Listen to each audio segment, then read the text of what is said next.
Well, the Prime Minister made the decision to attend the inauguration mass, to head over there.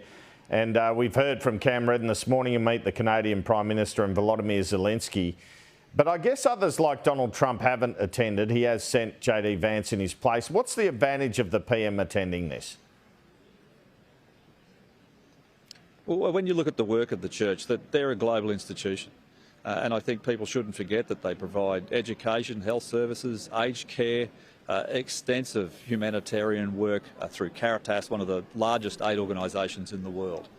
So it's not just about the work they do with Catholics. They provide those services for people of all faiths, people of no faith.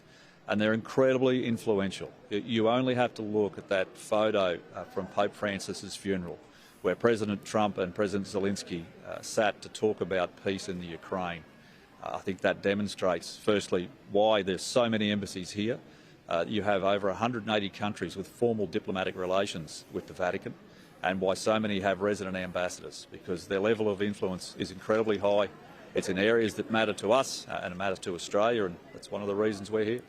How hopeful are you we might get a visit by the Pope to Australia soon?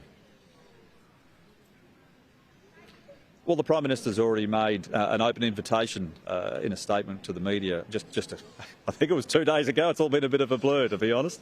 And of course, one of my jobs will be to be out there and lobbying hard to try and get the Pope to come to Australia in 2028 for the Eucharist Congress. There'll be a lot of people there. It's an incredible opportunity. It's been a long time since a Pope has been in Australia.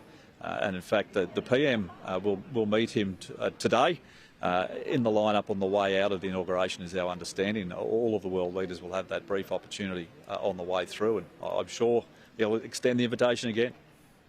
I read over the weekend that while you were a fossil fuels guy as an MP and minister, it's your role as ambassador to the Vatican to represent Australia's views on climate change. Will that be difficult for you, Keith Pitt?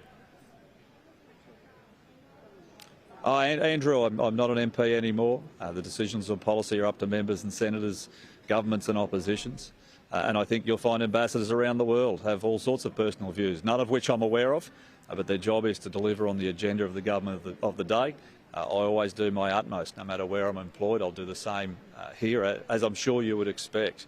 And if the government had changed 2 weeks ago and the policy had shifted, well, every ambassador would have a different set of policies and priorities to put forward. I'm very pleased to be in the role. I'm incredibly grateful to have an opportunity to continue service after 12 years serving my community, and I look forward to doing even more work as we move forward. And finally, when did the PM first approach you to take on the role? What was the reason he approached you? Did he tell you? Well, the process for me is the same as for everyone else. I was appointed by the Governor-General. I'm employed directly by the Department of Foreign Affairs and Trade. We've completed a lot of the training. I did get brought forward in terms of the move earlier this year simply because of the health of Pope Francis.